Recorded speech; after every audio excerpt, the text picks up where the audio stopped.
महसूल विभाग महसूल सप्ताह हा साजरा करत असतो। यावर्षी महसूल विभागातर्फे 1 ऑगस्ट 2025 ते 7 ऑगस्ट 2025 असा महसूल सप्ताह आयोजन करण्यात आलेला आहे। आमची संपूर्ण तलाठ्यापासून तर मुद्रांक अधिकाऱ्यापर्यंत भूकर मापकापासून तर जिल्हाधिकाऱ्यापर्यंत विभागीय आयुक्तापासून तर मंत्री महसूलपर्यंत सर्व यंत्रणा महसूलाचा हा सप्ताह साजरा करणार आहे। आणि या सप्त्यामध्ये प्रामुख्याने जे आम्ही या ठिकाणी महत्त्वाचे विषय मार्गी लावणार आहोत त्यामध्ये 1 ऑगस्टला या महसुली दिनाची सुरुवात होईल। त्यामध्ये पहिला 1 ऑगस्टला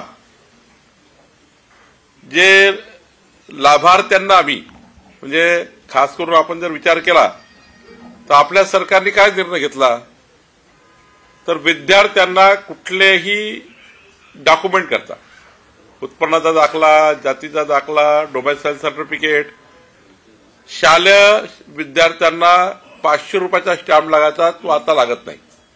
तो निर्णय आपण घेतला।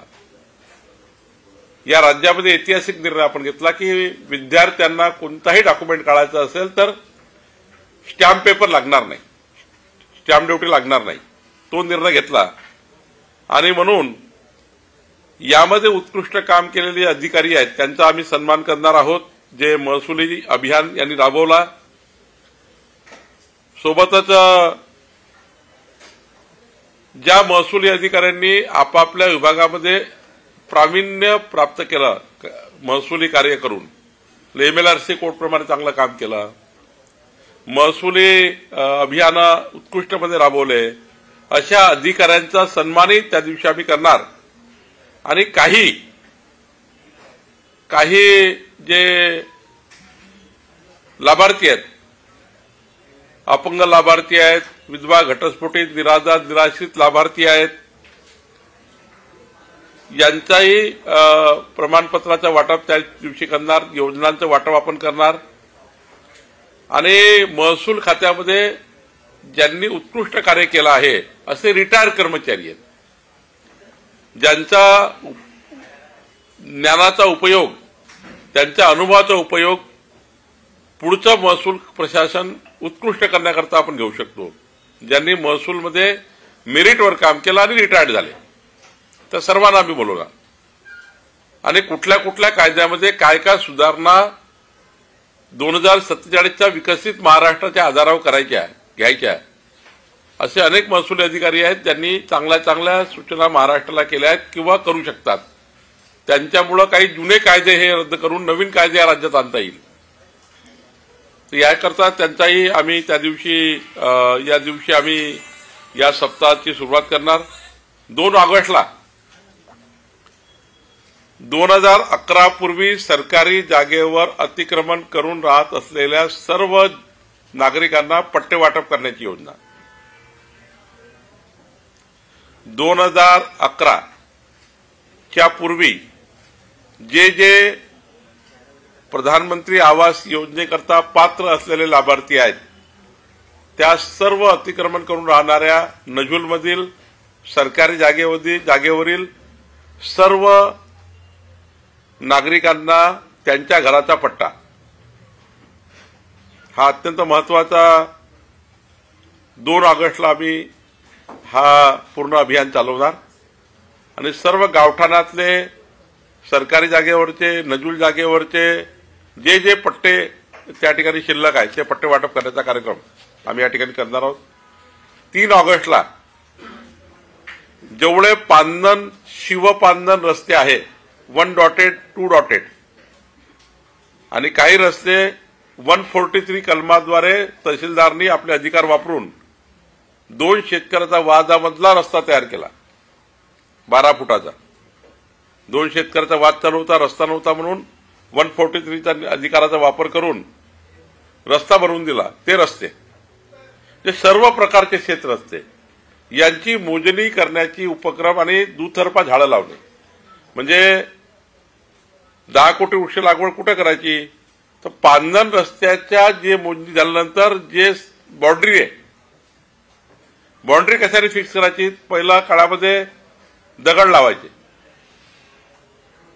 दगड लावला तर दगड ते शेतकरी वाहून टाकायची जमीन. आता झाड लावल्यामुळं झाड तुटलं तर फॉरेस्टचा गुन्हा दाखल होतो. त्यामुळं झाडाला तोडता येत नाही. बाउंड्री फिक्स करायची रस्त्यांची झाडं लावून. 10 कोटी वृक्ष लागवड योजना जी आहे त्यामध्ये आम्ही महसुली विभागाने ही योजना स्वीकारली आणि पांजण रस्त्याच्या मोजणी करून त्याच्या एजला आम्ही झाडं लावणार आहे.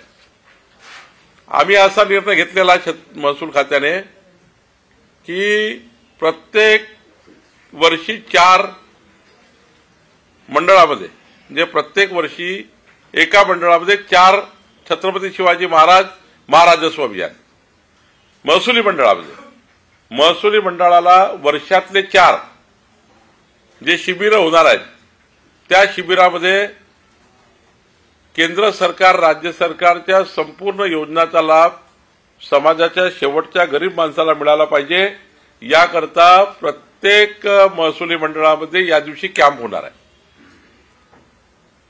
एका तालुक्यात जवळपास 4 महसुली मंडळ असतात किंवा 5 असतात, तर जवळपास या 1200-1400 मंडळामध्ये त्या एकाच दिवशी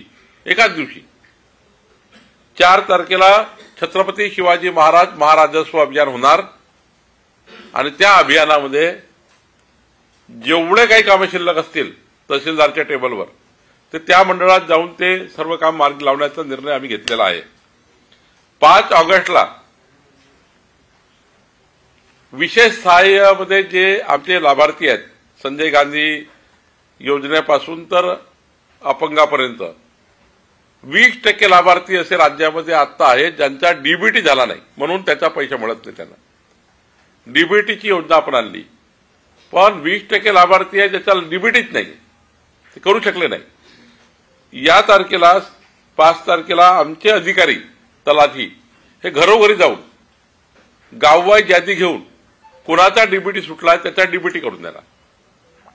घरोघरी जाऊन 5 तारखेला आमच्या तलाठी प्रत्येक घरी जाणार आणि डीबीटी ज्याचा सुटला त्याचा करून देणार, ऑनलाईन करून देणार.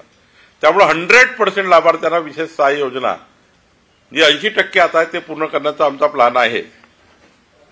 6 तारखेला अत्यंत महत्वाचा कार्यक्रम येतोय. मुंबईपासून तर नागपूरपर्यंत ज्या ज्या व्यक्तीला सरकारी जागा दिली आहे किंवा ज्या ज्या संस्थेला सरकारी कलेक्टर लँड दिली आहे, काही हॉस्पिटलला दिली आहे, काही ठिकाणी शाळांना दिली आहे, पण या जागा शर्तभंग करून कुठल्या भलत्याच कामाकरता वापरण्यात येत आहे. परवा एक हॉस्पिटलला गेलो होतो, नाव सांगत नाही, बाजूलाच आहे. त्यांनी घेतली होती कॅन्सर हॉस्पिटलकडे जागा आणि बांधले व्यावसायिक गाड्या. तर कलेक्टर लँड मुंबईच्या असतील, उपनगरच्या असतील, ठाण्याच्या असतील, प्राईम लँड ज्या उद्दिष्टाकरता घेतल्या होत्या, शिक्षणाच्या उद्दिष्टाकरता, हेल्थ करता सरकारकडे घेतलेल्या आहे, 999 वर्षाच्या लीजवर घेतलेल्या आहे, काही 90 वर्षाच्या लीजवर घ्यायलेल्या आहे. त्या सर्व सरकारी जागा आम्ही या दिवशी कलेक्टरला सुद्धा म्हणतोय की कलेक्टर सर्टिफाईड करेल आणि कलेक्टरनीच जबाबदारी घ्यायची आहे शर्तभंग झाला की नाही झाला. आणि शर्तभंग झाला असेल तर सर्व शर्तभंगचे प्रकरण शासनाकडे पाठवणे की या व्यक्तीने शाळेकडे जागा घेतली, व्यावसायिक संकुल केलं, या व्यक्तीने डॉक्टर हॉस्पिटलकडे जागा घेतली आणि त्या ठिकाणी कॉमर्शियल यूज चालू केला. तर ज्या ज्या कामाकरता शासनाने समाजाच्या शेवटच्या गरीब माणसाचा शिक्षण आरोग्याकरता जागा दिल्या होत्या त्याऐवजी त्यांनी व्यावसायिक काम चालू केलं, असे शर्तभंगाचे प्रकरण त्या दिवशी आम्ही राज्याचे शोधून काढणार आणि सर्व कलेक्टरेट लँडवर अतिक्रमण झाले असतील तर अतिक्रमण तोडून टाकणार. जसा रामटेकमध्ये आज बघितलं असाल सकाळी आपण, रामटेकच्या गडावर 3 दर्गे होते, आज 3 दर्गे तोडून टाकले. सकाळी आम्ही 3 दर्गे काढून टाकले रामटेकच्या गडावरनं. तर असे जे अतिक्रमण आहे ते अतिक्रमण काढून टाकण्याची योजना आम्ही त्या ठिकाणी 6 तारखेला करणार आहोत. आणि 7 तारखेला या राज्याचं जे कृत्रिम वाळू धोरण आहे त्याच्या ॲडव्हर्टाइजमेंट आम्ही काढणार 15 दिवसाचं. 7 तारखेला राज्याच्या सर्व जिल्हाधिकारी 15 दिवसाची नोटीस काढणार की 15 दिवसाच्या आतमध्ये ज्यांना ज्यांना या राज्यामध्ये एम सँड क्रेशर कृत्रिम वाळू त्या ठिकाणी सँड क्रेशर टाकायचे असतील त्यांनी कलेक्टरकडे अर्ज करायचे. एक जिल्ह्यात 50 क्रेशर आम्ही देणार आहे आणि त्यावरनं राज्य हे पुढच्या काळामध्ये नैसर्गिक वाळूवर डिपेंड राहता एम सँडवर येईल, कृत्रिम वाळू धोरणावर येईल. याकरता आम्ही प्रयत्न सुरू केले आहे. 7 दिवस 7 महत्वाचे विषय आम्ही हाताळलेले आहे. त्याचा शासन निर्णय आता आपल्याला दिल्यानंतर आम्ही जारी करतो आहे. हा शासन निर्णय हा जारी झाल्यानंतर आजपासून आमचं हे अभियान चालू होईल. 1 तारखेपासून पुढच्या काळामध्ये 1 तारखेचा हे 7 तारखेला संपलं की पुढच्या काळामध्ये एक मोठं अभियान येणार आहे. ज्या अभियानाची घोषणा मी लवकरच करणार आहे. राष्ट्रनेता माननीय पंतप्रधान नरेंद्र मोदीजी यांचा वाढदिवस 17 सप्टेंबर आणि राष्ट्रपिता महात्मा गांधीजी यांचा जयंती 2 ऑक्टोबर या 15 दिवसामध्ये सुद्धा जेवढे शासन निर्णय आहे त्या शासन निर्णयाप्रमाणे या राज्यातले बाकी विषय त्या अभियानामध्ये आम्ही घेणार आहे. 17 सप्टेंबर राष्ट्रनेता मोदीजींचा जन्मदिवस आणि 2 ऑक्टोबर राष्ट्रपिता महात्मा गांधींचा जयंती उत्सव त्या 15 दिवसाची अभियान राबवणार आहोत. तर हे अभियान आम्ही संपूर्ण महसूल यंत्रणा या ठिकाणी करणार आहे. सोबतच आपल्याला एक माहिती आहे की महाराष्ट्र शासनाने म्हणजे महसूल खाता निर्णय करताय फेस ॲप कुठल्याही कर्मचारीपासून अधिकाऱ्यापर्यंत फेस ॲपवर सर्वांना आता यावं लागेल. फेस ॲपवर तुमची प्रेझेंटी द्यावी लागेल आणि प्रेझेंटी आपल्याला माहित आहे फेस ॲप की जो अधिकार क्षेत्र तुमचा आहे, जो कामाचा क्षेत्र आहे, तलाठी असेल तर तलाठी एरिया जो असेल त्या एरियातच जाऊन तुम्हाला फेस ॲपवर आपली त्या दिवशीची प्रेझेंटी करता येणार. घरी बसून तुम्ही प्रेझेंटी करू शकणार नाही. त्यामुळं फेस ॲप या राज्यामध्ये महसूल खातं लागू करता आहे. त्याचाही आमचा शासन निर्णय जारी होतो आहे. या ठिकाणी एक महत्वाचा शासन निर्णय जो आजच जाहीर केला आहे तो आहे जे सिंधी समाजाचे विस्थापित लोक आहे पाकिस्तानवरनं हिंदुस्थानात आले त्या फाळणीच्या वेळी आणि हे सिंधी समाजाचे लोक 5 लाख परिवार आहे महाराष्ट्रामध्ये 5 लाख फॅमिली ज्यांना विस्थापित झाल्यानंतर त्यांचा कुठलाही डॉक्युमेंट नाहीये, प्रॉपर्टी कार्ड नाहीये. आज या शासन निर्णयाद्वारे सिंधी समाजाच्या 5 लाख परिवारांना प्रॉपर्टी कार्ड मिळणार आहे. 5 लाख परिवारांना देवेंद्र फडणवीसजींनी त्यांच्या संकल्पनामामध्ये जर आमचं सरकार आलं तर आम्ही हे करू असा वादा केला होता. माननीय मुख्यमंत्री देवेंद्र फडणवीसजींनी हा जो संकल्प केला होता तो महसूल खात्याने पूर्ण केला आहे. या शासन निर्णयाप्रमाणे आता 5 लाख सिंधी परिवारांना त्यांच्या घराचा स्वामित्व मिळणार आहे. याचाही व्यावसायिक प्रतिष्ठान सुद्धा क्लिअर होणार आहेत, घरगुती प्रतिष्ठान सुद्धा क्लिअर होणार आहेत. हे या ठिकाणी क्लिअर होणार आहे. या ठिकाणी महत्वाचं जे आता आमचे मुख्यमंत्री देवेंद्र फडणवीसजी यांनी महसूल खात्याच्या डिव्हिजनल कमिशनरला 6 डिव्हिजनल कमिशनरला 6 विषय वाटून दिले होते. पुण्याच्या एका महसुली कॉन्फरन्समध्ये त्या 6 डिव्हिजनल कमिशनरनी जे आम्हाला त्यांचे रिपोर्ट दिले आहेत प्रत्येक डिव्हिजनल कमिशनरला एक विषय दिला होता. काहींना प्लॅनिंग डिपार्टमेंटनी काय काम केलं पाहिजे, महसूलमध्ये काय विषय झाले पाहिजे असे वेगवेगळ्या डिव्हिजन कमिशनरला दिले होते. त्यांचा रिपोर्ट सरकारकडे आला, रिपोर्ट कार्ड सादर झाला. त्या रिपोर्ट कार्डवर 2 तारखेला नागपूरमध्ये 2 तारखेला 1 वाजतापासून 3 तारखेला 2 वाजेपर्यंत महसुली कॉन्फरन्स आहे. सर्व कलेक्टर सर्व विभागीय आयुक्त नागपूरला 2 दिवस महसुली कॉन्फरन्स करणार आहे आणि 9 कलेक्टरचा एक ग्रुप बसून माननीय मुख्यमंत्री मी हे त्यात 9 कलेक्टरकडनं काय काय त्या ठिकाणी आपण महसुली या राज्यामध्ये सुधारणा, येणाऱ्या काळात काय महसुली कायद्याची दुरुस्ती, असा 2 आणि 3 तारखेला एक कॉन्फरन्स नागपूरला होते आहे. माननीय मुख्यमंत्री पूर्ण वेळ या महसूल कॉन्फरन्सला असणार आहे. आमचे जिल्हाधिकारी, आमचे विभागीय आयुक्त असणार आहे. हाही एक त्या ठिकाणी मोठा पुढच्या दृष्टीने, या राज्याच्या दृष्टीने महत्वाचा एक महसूल कॉन्फरन्स या ठिकाणी आहे. मला असं वाटतं आपणाला विनंती आहे की या अत्यंत महत्वाच्या अभियानामध्ये, म्हणजे महसुली अभियान जे होणार आहे 1 ऑगस्ट ते 7 ऑगस्ट, या अभियानामध्ये आपण सर्वांनी ज्या काही आपल्या अत्यंत महत्वाच्या काही बाबी असतील आणि या काळात जे काही आम्ही काम करू ते समाजाच्या शेवटच्या व्यक्तीपर्यंत गेलं पाहिजे, याकरता आपली मदतीची अपेक्षा मला होती. ती मदतीची अपेक्षा आणि आशा आपल्याकडनं करण्याकरता मी आलो आहे. असं सप्ताह दरवर्षी असतो.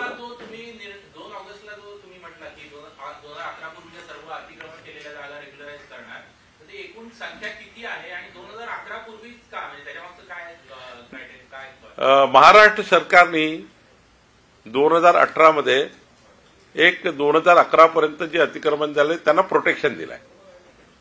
2011 पर्यंत 31 डिसेंबर 2011 पर्यंत ज्या जागेवर एखादा झोपडपट्टीमध्ये गरीब माणूस राहत असेल किंवा एखाद्या सरकारी जागेवर अतिक्रमण केलं असेल, महसुली जागेवर अतिक्रमण केलं असेल, नजुलच्या जागेवर अतिक्रमण केलं असेल, त्याला सर्वांसाठी घरे योजना, प्रधानमंत्री आवास योजनेमध्ये सर्वांसाठी घरे असा जो केंद्र सरकारची योजना आली होती, त्या योजनेमध्ये त्या लोकांना घरं बांधून द्यायची आहे, जे बेघर लोक होणार नाही म्हणून. जी जागा शासनाच्या इतर कामाकरता राखीव नाही, जी जागा आपण त्यांना देऊ शकतो, तर 500 फुटापर्यंतची जागा आपण फुकट देण्याचा, मोफत देण्याचा निर्णय. आणि व्यापारी गाडे तोडून टाकणार. सर्वांसाठी घरे, प्रधानमंत्री आवास योजनात बसणाऱ्या गरीब माणसाकरता 500 फूट जागा. हा राज्यामध्ये जर विचार केला तर 30 लाख परिवार तर अजून आहे की ज्यांना आपण, एका दिवशी नाही होणार आहे 2 तारखेला, पण राज्यामध्ये असे गायरान जागेवर, झुडपी जंगल जागेवर असे परिवार त्या ठिकाणी कलेक्टर लँडवर, असे परिवार त्या ठिकाणी जिल्हा परिषद लँडवर, नजुल लँडवर आम्ही आयडेंटिफाय केलेले आहे. आणि 30 लाख घरं जे आता माननीय प्रधानमंत्री मोदयांनी दिले आहे महाराष्ट्राला, हे 30 लाख घरं यांनाच जाणार आहे ज्या लोकांकडे घर नाही. यामुळे गायरान जमिनीवर अनेक असे तक्रारी आल्या होत्या की ते नियमित नाही घरं वगैरे, तर त्या तुमची नियमित झालेली आहेत का की होणार आहे? गायरान जागेवरची जेवढी घरं आहे ती जागा ग्रामपंचायत आम्हाला गायरानची जागा तेवढी मागणार जेवढे घरं आहे, आणि मग ग्रामपंचायत त्यांना प्रधानमंत्री सर्वांसाठी घरे योजनेमध्ये त्यांचे घरं करून देणार. स्थानिक स्वराज्य संस्था तेवढी जागा, ज्या जागेवर घरं बसलेले आहेत तेवढी जागा कलेक्टरला मागणार, तेवढी जागा कलेक्टर त्या ग्रामपंचायतला देणार आणि ते घरं कायदेशीर होणार. मुंबई में बहुत सारे खार पैन लैंड, सॉइल पैन लैंड की जगहों पे भी अतिक्रमण है, वहाँ पे भी लोग सालों से रह रहे हैं. तो आप जब बोल रहे हैं कि 2011 के पहले के लोग करेंगे रेगुलराइज, तो क्या इन लोगों को भी करेंगे जो डिफेंस के, फॉरेस्ट के, जो सॉइल पैन के लैंड पे, जो सेंट्रल गवर्नमेंट की जमीन है उस पे रह रहे हैं? तो देखिए, महाराष्ट्र सरकार की जमीन के बारे में मैंने कहा है, महाराष्ट्र सरकार की जमीन में जो 2011 के पहले रहते हैं उनके लिए ये अभियान है. और ये जो आप बता रहे हैं सेंट्रल गवर्नमेंट की लैंड, इसके लिए प्रधानमंत्री आवास योजना की जो बड़ी इमारतें बन रही है उसमें उनका रजिस्ट्रेशन हो रहा है प्रधानमंत्री आवास योजना में. आज नहीं कल, जहां पे वो रेगुलाइज करे नहीं सकते, सीआरजेड है, एनडीजेड है, वो एरिया को कभी आप रेगुलाइज नहीं कर सकते. डिफेंस की जमीन कभी रेगुलाइज नहीं कर सकते. वो जमीन उनके लिए हमने जो माड़ा की स्कीमें जो बना रहे हैं उनके लिए बना रहे हैं. तो वो अपना रजिस्ट्रेशन कर ले और वो रजिस्ट्रेशन करके जो माड़ा के घर बन रहे उसके लिए वो वहां शिफ्ट हो सकते हैं. उनके लिए सरकार ने एक अच्छी योजना दी है. ज्या संस्थांनी शर्त मागून दिलेला आहे असे अनेक हॉस्पिटल्स पण आहेत की जे सवलती पण देत नाहीत रुग्णांना, त्यांच्यावर काय कारवाई? तेच सांगतोय. जिल्हाधिकाऱ्यांनी, मी जो आज पत्र काढणार आहे, जिल्हाधिकाऱ्यांनी स्वतः व्हेरिफिकेशन करायचं आहे. कुठला शर्तभंग झाला ते सर्टिफाईड करायचं आहे. 30 दिवसाच्या आतमध्ये या दिवशीच प्रकरण आयडेंटिफाय करायचे आहे. पण 30 दिवसाच्या आतमध्ये कलेक्टरला शासनाला रिपोर्ट द्यायचा आहे की कुठल्या हॉस्पिटलनी शर्तभंग केला, कुठल्या स्कूलच्या संस्थेने शर्तभंग केला, कुठे व्यावसायिक गाळे निर्माण केले, समाजाच्या शेवटच्या गरीब माणसाच्या कल्याणाकरता जमीन घेतली पण व्यवसाय सुरू झाले. या सर्व शर्तभंग जे शर्तभंग झाले असतील त्याला जिल्हाधिकारी जबाबदार राहतील आणि जिल्हाधिकाऱ्यांनी स्वतः त्या ठिकाणी जायचं आहे आणि जिल्हाधिकाऱ्यांनी सर्टिफाईड करायचं आहे हे शर्तभंग झालेलं आहे. या ठिकाणी आता आम्ही लहान माणसावर सोडलं नाहीये, लहान कर्मचाऱ्यावर सोडलं नाहीये, कलेक्टरला सर्टिफाईड करायला लावलेलं आहे. तुमच्याकडे जेव्हा येईल पुढे अपीलात येईल ते मंत्रालयामध्ये तुम्ही नजराणा भरून घेऊन ते काय करणार ते? त्या लोकांना मुभा आहे पॉलिसीप्रमाणे की तुम्हाला त्याचा शर्तभंग नियमित करून त्या शर्तभंगानुसार त्यांना शासन पैसे जमा करून त्याला त्या ठिकाणी ते नियमितीकरण करता येतं. पण नियमितीकरण करता येते याचा अर्थ कुठलंही नियमितीकरण करता येत नाही. जर ते सोशल कामाकरता दिली असेल तर सोशल कामाकरता नियमितीकरण करता येईल. तुम्हाला त्या ठिकाणी हॉस्पिटल करता दिली तर हॉस्पिटल करता नियमितीकरण करता येईल. तुम्ही वापरही नाही करू शकणार. किंवा त्याला क्लास 2 मध्ये क्लास 1 जायचं असेल म्हणजे स्वामित्व घ्यायचं असेल त्याला तर एकूण रेडी रेकनरच्या 50% पैसे भरून तुम्हाला स्वामित्व देता येईल. एखाद्याने स्वामित्व मागितलं, शाळा तसे शिक्षण संस्था वगैरे जमिनीला आम्ही वर्ग 1 करत नाही, पण त्या ठिकाणी ज्या क्लास 2 क्लास 1 करायचा आहे त्याला 50% रक्कम भरून स्वामित्व घेता येईल अशी योजना आमच्याकडे आहे.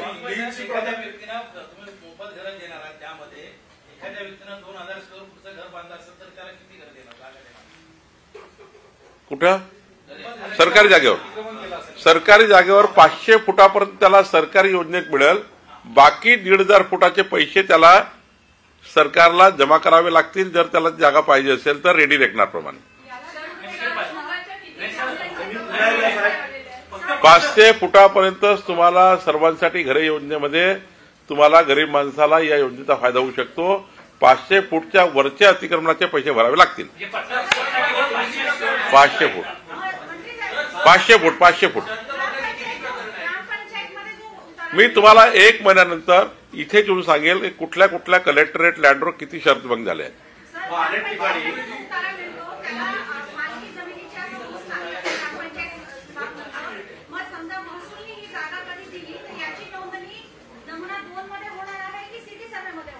याची जमिनीची नोंदणी सिटी सर्व्हेमध्ये होणार, त्याला स्वामित्व मिळणार. क्लास 1 होणार, स्वामित्व मिळणार त्यांना. म्हणून आम्ही आता त्या सर्वांना स्वामित्व देण्याची योजना आणली आहे. आता प्रॉपर्टी कार्ड मिळणार सर्वांना.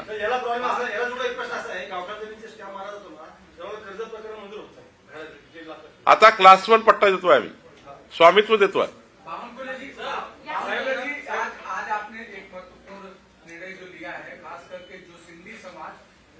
पाकिस्तान से यहाँ पर आया है उसके लिए महाराष्ट्र सरकार क्या कर रही है?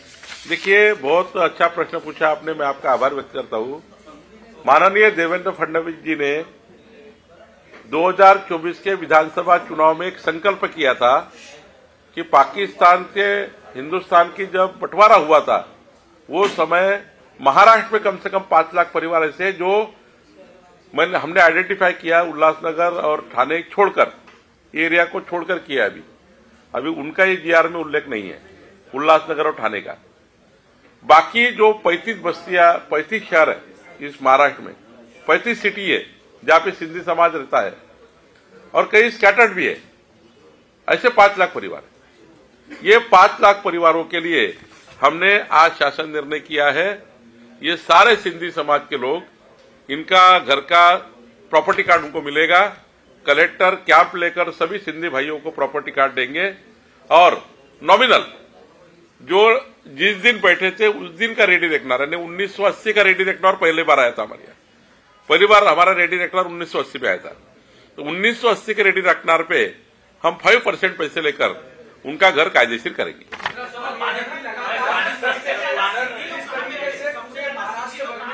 हाँ, 35 बस्ती है, 35 शहर है, छोटी छोटी नगर पालिका, या लिस्ट है मेरे पास. नगर पालिका में सिंधी समाज की बस्ती बैठी, जैसे नागपुर में देखिए जरीपटका है, ऐसे अलग अलग बस्तियां, अकोला में है एक सेंटर में, ऐसी बड़े बड़े महानगरों में ऐसी बस्तियां पूरी है सिंधी समाज की।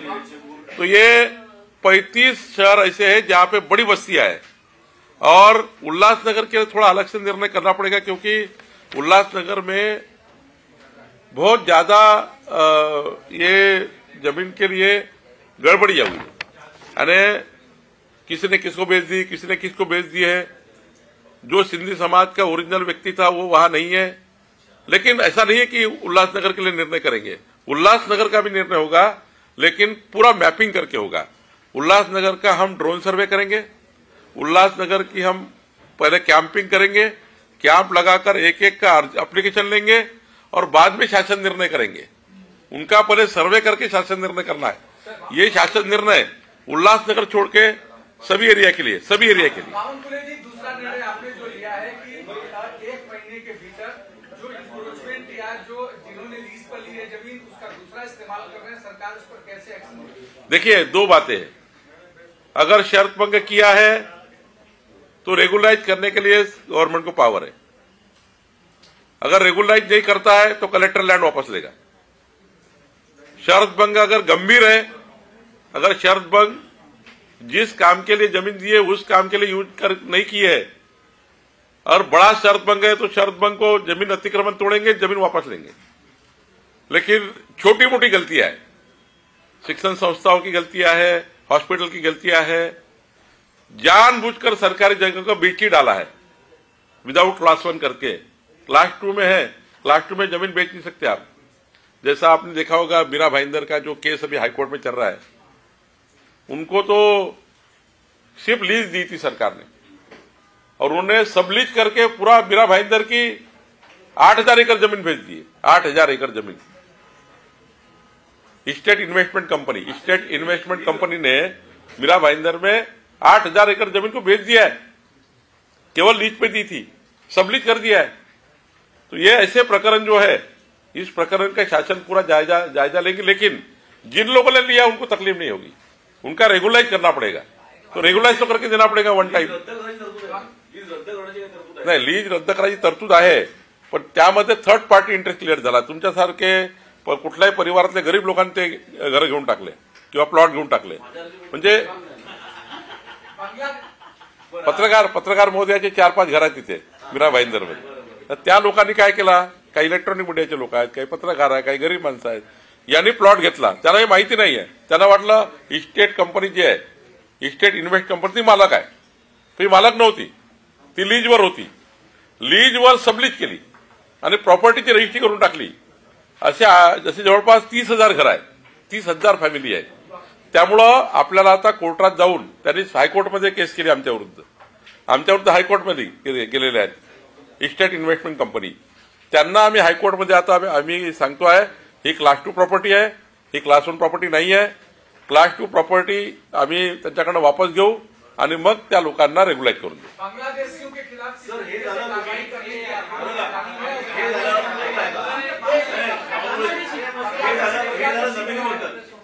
हॉस्पिटलमध्ये फाटा राखून ठेवलं, जे हॉस्पिटल सरकारी याच्यावर आहे ते ठेवत नाहीत, धर्मादाय ट्रस्ट जे आहे ते ठेवत नाहीत, त्याच्यावर काय करणार? कलेक्टर लँड ज्या हॉस्पिटलला दिली आहे, सरकारी लँड ज्या हॉस्पिटलला दिली आहे, मी स्पष्टपणे आपल्याला आज विनंती करतो, हे जाणीवपूर्वक हे आणा आपल्या सामाजिक गरीब माणसाच्या मदतीकरता। ज्या व्यक्तींनी कलेक्टर लँड घेतली आहे, ज्या व्यक्तींनी गव्हर्नमेंट लँड घेतली आहे, त्यांनी जे खाटा रिझर्वेशन ठेवलेले आहे त्या खाटा जर आमच्या इन्स्पेक्शनमध्ये आढळल्या नाही तर त्यांचा शर्तभंग रद्द करून, त्यांचा शर्तभंग समजून त्याच्या प्रॉपर्टी वापस घेऊ शकतो सरकार प्रॉपर्टी वापस घेऊ शकेल। आपण क्लिअरली लिहू शकता, हे ज्यांनी हॉस्पिटलकडे जागा घेतली 20% खाटा राखीव ठेवला नाही, त्यांच्या रिपोर्ट कार्ड, कलेक्टरच्या रिपोर्ट कार्डमध्ये 30 दिवसाचा वेळ आम्ही दिला आहे। 30 दिवसात कलेक्टर रिपोर्ट देणार आहे। जर शर्तभंग केला असेल अशी जागा सरकार वापस घेऊ शकेल।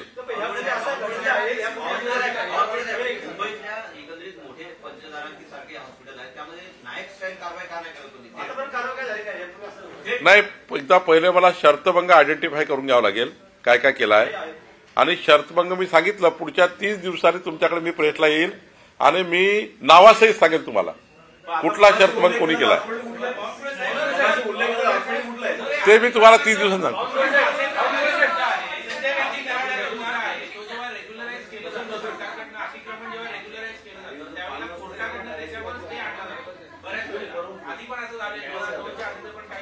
नाही, काही लोक झुडपी जंगल आणि गायरांमध्ये कोर्टात गेले होते. आपला उत्तर देतो मी, सर्वांना उत्तर देतो. झुडपी जंगल आणि गायरांच्या केसमध्ये लोक कोर्टात गेले होते. झुडपी जंगलमध्ये माननीय सुप्रीम कोर्टाने निकाल दिला. आता त्यामध्ये 1996च्या पूर्वीच्या अतिक्रमणाबद्दल काही आता प्रॉब्लेम नाही, पण आपल्याला 2011 पर्यंतचे अतिक्रमण कायम करून घ्यायचे आहे. म्हणून आम्ही मॉडिफाईड पिटिशन करतो आहे. 2011 पर्यंत प्रोटेक्शन दिलं आहे लोकांना म्हणून झुडपी जंगल. आता गायरांबद्दल काय झालं? गायरांमध्ये प्रधानमंत्री आवास योजनेकरिता जे लोकांना तुम्हाला जमीन द्यायची आहे तेवढी जमीन तुम्ही कलेक्टरकडनं स्थानिक स्वराज्य संस्था मागून घेऊ शकता आणि तिथे त्याला रेग्युलाइज करू शकता. त्यामुळे दोन्ही प्रश्न आता जे कोर्टात जाणाऱ्या केस होत्या त्या बंद होईल. सांगितलं राज्यभरामध्ये शेत रस्त्यांचा मोठा प्रॉब्लेम आहे आणि तुम्ही नकाशावर असलेले रेग्युलर करून देणार, पण अनेक शेतकऱ्यांनी मागणी केलेले जे रस्ते आहेत ते तुम्ही देणार आहात. होय, आमच्याकडे इंग्रजाच्या काळात 2011-12 ते 1930 पर्यंत जे सर्वे झाला होता इंग्रजीच्या काळात, मग नंतर एकत्रीकरण झालं. एकत्रीकरणामध्ये 82-83 मध्ये सिंगल डॉट आणि डबल डॉटेड गावाचा सिंगल रस्ता शेतात जाण्याचा आणि एक डबल डॉटेडमध्ये बैलबंडी ट्रॅक्टर वॅक्टर जाणारा. आणि आता कधी कधी दोन लोक आहेत एका रस्त्याने, रस्ताच नाहीये, तेव्हा आमच्या तहसीलदारांनी 143 करून त्याला रस्ता 6-6 फूट करून द्यायचा आम्ही निर्णय घेतला. म्हणजे आता ज्या रस्त्याच्या केसेस चालतात 6 फूट यांची जमीन घ्यायची, 6 फूट यांची 12 फुटाचा रस्ता करून द्यायचा 143 मध्ये. या सर्व रस्त्यांचा मोजणी आम्ही करणार. माननीय मुख्यमंत्र्यांनी एक निर्णय घेतला गृह खात्याच्या माध्यमातून, या मोजणी करता मोफत पोलीस प्रोटेक्शन मिळणार. पहिला प्रोटेक्शनचे पैसे भरावे लागायचे, पोलीस प्रोटेक्शनचे, ते आता लागणार नाही. आणि तिसरा महत्वाचा विषय की हे जे रस्ते आहेत या रस्त्याला मोजणीलाही पैसे लागणार नाही, आता सरकार मोजणी करणार. म्हणजे आता पुढच्या काळामध्ये या राज्यातला पांधन रस्त्याची मोजणी करून दुतर्फा झाडे लावणे, ते सर्व रस्ते कब्जात घेणे आणि पुढच्या काळामध्ये जसं गावाच्या रस्त्याला नंबर आहे, VR नंबर आहे, ODR नंबर आहे, त्याचप्रमाणे पांधन रस्त्याला नंबरिंग करणे आणि नंबरिंग करून मग या राज्याच्या संपूर्ण पांधन रस्ते बांधकामाकरता नवीन योजना, मुख्यमंत्री ग्रामसडक सारखी, प्रधानमंत्री ग्रामसडक सारखी. या राज्यातला महत्वाचा प्रश्न काय आहे की हायवे जेवढा कोस्टल हायवे महत्वाचा आहे, जेवढा समृद्धी महत्वाचा आहे, जेवढा शक्तीपीठ महत्वाचा आहे, तेवढाच महत्वाचा शेतात जाणारा शेतकऱ्याचा रस्ता महत्वाचा आहे. आणि त्यामुळं त्याला आम्ही पुढच्या 5 वर्षात देवेंद्र फडणवीस सरकारने निर्णय घेतलेला आहे. पुढच्या 5 वर्षामध्ये या राज्यातला एकही रस्ता हा शेतकऱ्याच्या शेतात जाण्याकरता म्हणजे अपूर्ण राहणार नाही, तो पूर्ण होईल याची काळजी आम्ही घेतली आहे.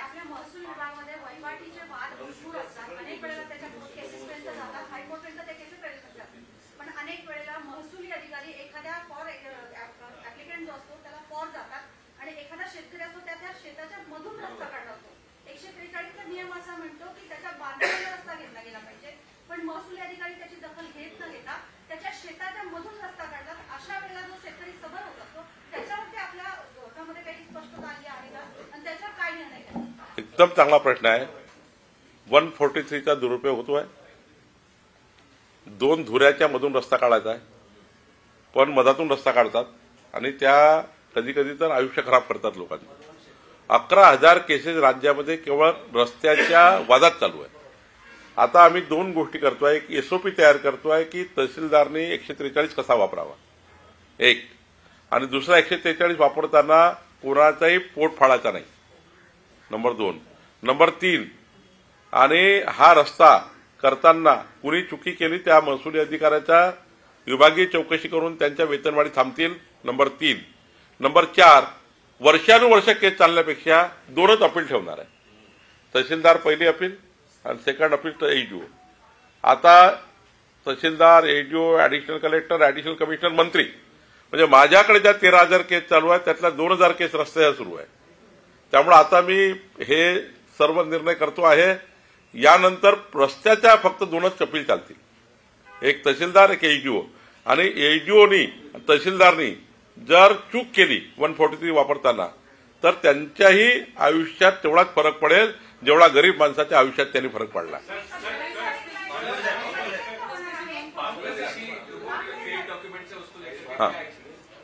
15 ऑगस्ट पर्यंत आम्ही या राज्यातल्या खोटे जन्म दाखले देऊन बांगलादेशी नागरिकाची नोंद केली आहे.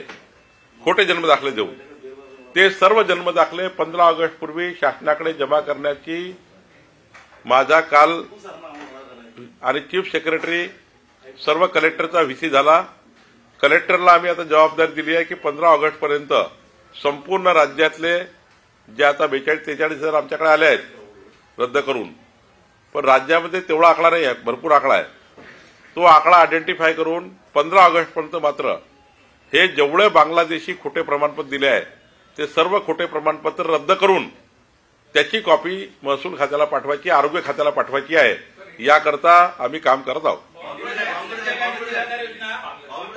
संजय गांधी निराधार योजनेमध्ये अनेक लाभार्थ्यांची यादी 1 वर्षापासून तयार आहे तालुक्यात स्तरावरती, परंतु लाडकी बहीण योजना सुरू झाल्यापासून त्यांना निधी दिला जाऊ नये, त्यांचं वाटप केलं जाऊन अशी खाली वरून आदेश गेलेले. नेमकं काय प्रकार आहे? नाही, चुकीचं आहे. माफ करा, असा प्रश्न महाराष्ट्र जनतेला दुखवेल. नाही, 20% त्यांनी काय केलं आहे. आधी संजय गांधी विशेष सहाय्य योजना जेवढ्या आहे 8-9 योजना विशेष सहाय्यामध्ये, त्या योजनाचं पूर्वी केंद्र सरकार राज्य सरकार मिळून पैसे ट्रेझरीला पाठवायचे. ट्रेझरीवरनं ते तहसीलदारच्या अकाउंटमध्ये जायचे, तहसीलदारच्या अकाउंटमधून ते पोस्टात जायचे आणि त्यांच्या बँकेत जायचे. असा मेकॅनिझम होता आता 4 महिन्यापूर्वीपर्यंत. देवेंद्र फडणवीस सरकारने असा निर्णय घेतला, आमच्या सरकारने असा निर्णय घेतला की हे डीबीटी का नाही. जर तुम्ही लाडक्या बहिणीची डीबीटी करताय तर मग हे डीबीटी का नाही. म्हणून डीबीटी करताना त्यांना कोणती बँक जोडली आधार कार्डला त्यांच्या विशेष सहाय्याच्या, ते 80% काम झाला. फिरतात कोणा 20% लोक ज्यांचा डीबीटी झाला नाही किंवा 2 अकाउंट होते, एखाद्या माणसाचे 2 अकाउंट आहे तर आधार कार्ड सीट झाला, जे लिंक आहे दुसऱ्या अकाउंटला लिंक आहे पण तिकडे पेमेंट गेला. त्यामुळे अशा 20% तक्रारी आहे. म्हणूनच हा महसुली दिन लावला आहे. ज्या दिवशी आमचा तलाठी शहरामध्ये ग्रामीणमध्ये घरोघरी जाऊन जे काही लोक सुटले आहेत त्याचा 20% डीबीटी करून देईल, राहिलेला सुटलेल्या लोकांचा रजिस्ट्रेशन करून देईल. पण मी तुम्हाला जाणीवपूर्वक सांगतो, संजय गांधी विशेष सहाय्याचं अकाउंट वेगळा आहे, लाडक्या बहिणीचं अकाउंट वेगळा आहे. संजय गांधी विशेष सहाय्य योजनेमध्ये केंद्र राज्याचे पैसे येतात त्या अकाउंटला आणि लाडक्या बहिणीचे पैसे राज्य सरकारचे वेगळं अकाउंट असतं. त्यामुळे त्यांचा काही संबंध नाही.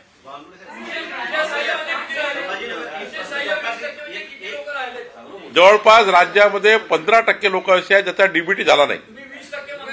15 काही ठिकाणी 15%, काही ठिकाणी 20%, काही. आता हे जिल्हावाईज कळायला लागेल. मी माझ्या नागपूर जिल्ह्यात सांगतो, मी नागपूर जिल्ह्यामध्ये 16% लोक असे आहेत ज्याचे डीबीटी झाला नाही. ते मी आता करतो या अभियानामध्ये. हा, संभाजीनगर खंडपीठाने सोमनाथ सूर्यवंशी मृत्यू प्रकरणामध्ये दोषी पोलिसांवर गुन्हे दाखल करण्याचे आदेश दिले होते. मात्र या आदेशाला महाराष्ट्र शासनाने सर्वोच्च न्यायालयात आव्हान दिले होते. मात्र सर्वोच्च न्यायालयाने आज गुन्हा दाखल करण्याचे आदेश दिल्याचा निर्णय दिला. ठीक आहे ना. जर जे काही हायकोर्टाचे ऑब्झर्वेशन असेल, सुप्रीम कोर्टाने ते ऑब्झर्वेशन बघितले असेल तर मग ते करावंच लागेल सरकारला. शेवटी एखादी गोष्ट न्यायालयाने सांगितली ती सरकारला इम्प्लिमेंट करावीच लागतं. वर्षानुवर्षे काळ आहे, पण ते गावचा जो 8 अचा उतारा आहे ग्रामस्थांच्या नावावर होतो. प्रत्येकाचं घर हे स्वतःच्या नावावर नाहीये. ग्रामपंचायतमध्ये नोंद ग्रामस्थ म्हणून येते पूर्ण गावाची, तर त्या लोकांची नोंदणी कशी करणार. आता तुम्हाला माहिती करता आनंदाची गोष्ट आहे की राज्यामध्ये स्वामित्व योजना सुरू झाली आहे आणि प्रत्येक घराचं प्रॉपर्टी कार्ड तुम्हाला प्रत्येक माणसाला देण्यासाठी काम चालू झालं आहे. पुढच्या 2 वर्षामध्ये या राज्यामध्ये 2 गोष्टी महत्वाच्या घडणार आहे. सर्व घरांना प्रॉपर्टी कार्ड, तुमच्या घराचा ड्रोन सर्व्हे करणार आम्ही प्रत्येक गावठाणाचा आणि प्रॉपर्टी कार्ड तुमच्या घरपोच देणार. तसंच महाराष्ट्रातल्या ज्या रेडी रेकनर रेट आहे, रेडी रेकनर रेटमध्ये आम्ही सुधारणा आणतो आहे. जसं फोर सीझन हॉटेल आहे, बाजूला माळा वस्ती आहे, बाजूला झोपडपट्टी आहे. आता तिथला रेडी रेकणार जे अधिमूल्य काढतो आपण, फोर सीझनचा रेट जो आहे त्याच्या प्रॉपर्टीचा, तो रेट माळाच्या ज्या लोकांना लागतो तो रेट झोपडपट्टीला लागतं. त्यामुळे राज्यामध्ये आता मूल्यांकन करताना घरांचं मायक्रो झोन करतोय. फोर सीझनचा वेगळा झोन, माळाचा वेगळा झोन, झोपडपट्टीचा वेगळा झोन. हे एक महत्वाचा निर्णय होणार आहे. प्रॉपर्टी कार्ड प्रत्येकाला देतोय आम्ही ग्रामीण भागातल्या, आणि शहरी भागात प्रॉपर्टी कार्डचा विचार करतो. अजून तो अंमलात यायचा आहे, त्याला मला खूप काम करावं लागतं आहे. एखादं प्लॉट आहे त्याच्यावर 20 लोकांचा फ्लॅट आहे, 20 लोक राहतात. प्लॉट अजूनही त्या ज्यांनी बांधला त्यांच्याच व्यक्तीच्या नावाने आहे, म्हणजे जो मूळ मालक आहे. त्या जेवढे 40 लोक त्या बिल्डिंगमध्ये राहतात त्या सर्वांना व्हर्टिकल सातबारा, म्हणजे त्याच्या प्रॉपर्टीचा सातबारा वेगवेगळा करून देण्याचा हाही याच्यावर मोठं मेकॅनिझम आम्ही चालू केला आहे. त्याला आम्हाला वेळ लागेल, पण या राज्यामध्ये पुढच्या 5 वर्षामध्ये शहरातला असो किंवा ग्रामीण मधला असो प्रत्येक माणसाला प्रॉपर्टी कार्ड आम्ही देणार आहे.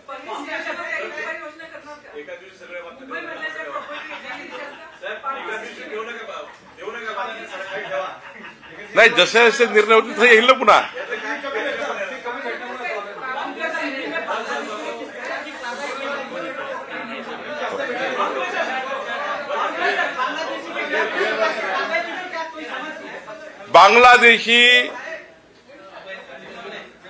बांगलादेशी रहिवाशांनी जन्माचे खोटे प्रमाणपत्र घेतलेले आहे. ते प्रमाणपत्र आतापर्यंत 45,000 प्रमाणपत्र आले, ते रद्द करून आलेले आहे. मी स्वतः मुख्य सचिव, आम्ही कलेक्टरची व्हीसी घेतलेली आहे आणि या व्हीसी घेऊन 15 ऑगस्ट पर्यंत सर्व प्रमाणपत्र जमा करून ते रद्द करण्याचे आदेश आम्ही दिलेले आहे. आणि त्याचा आकडा ते प्रमाणपत्र सरकारकडे बोलवलं आहे. देखिए,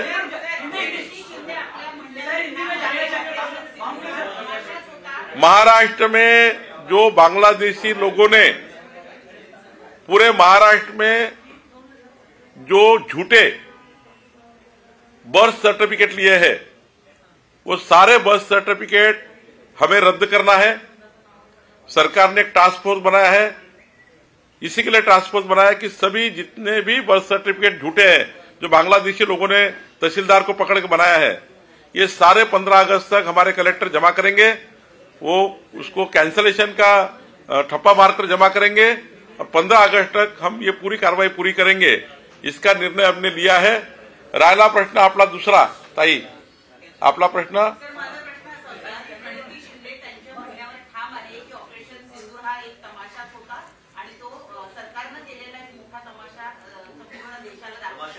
मला वाटतं प्रणितीताई शिंदेचं आणि सुप्रियाताई सुळेचं काही भांडण झालं असेल, त्याच्यातून मला वाटतं काही बोलत असतील. या मला त्यांना कालही म्हटलं की प्रणिती शिंदेताई, तुम्ही जरा सुप्रियाताई सुळेला संसदेमध्ये जाऊन भेटा आणि त्यांना विचारा की ऑपरेशन सिंदूरमध्ये काय झालं. त्यांनी पूर्ण प्रेझेंटेशन घेतलं आहे. त्यांनी विदेशात जाऊन भारताची बाजू मांडलेली आहे. आणि आता काही लोकांचं पोट दुखतं की सुप्रियाताईलाच का पाठवलं, काँग्रेसमध्ये याच नेत्याला का पाठवलं, मला का पाठवलं नाही. एकाच वेळी प्रणितीताई शिंदे यांना त्या डेलिगेशनमध्ये पाठवलं नाही म्हणून त्यांचा काही राग असेल असं मला वाटतं.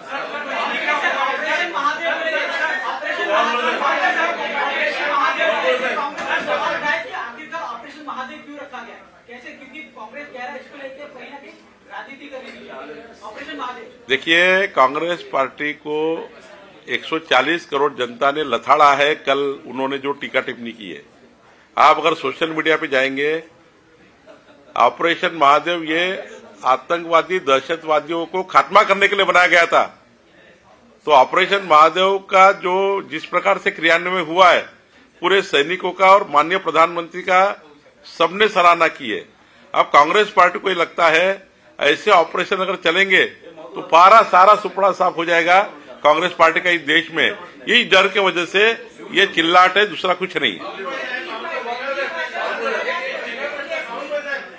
महसूल खात्यामध्ये अनेक बाबतीमध्ये अभय योजना आहे. हो, तशी मंत्रिमंडळ अभय योजना लागू केली. आपण हे प्रेस झाला बोलू.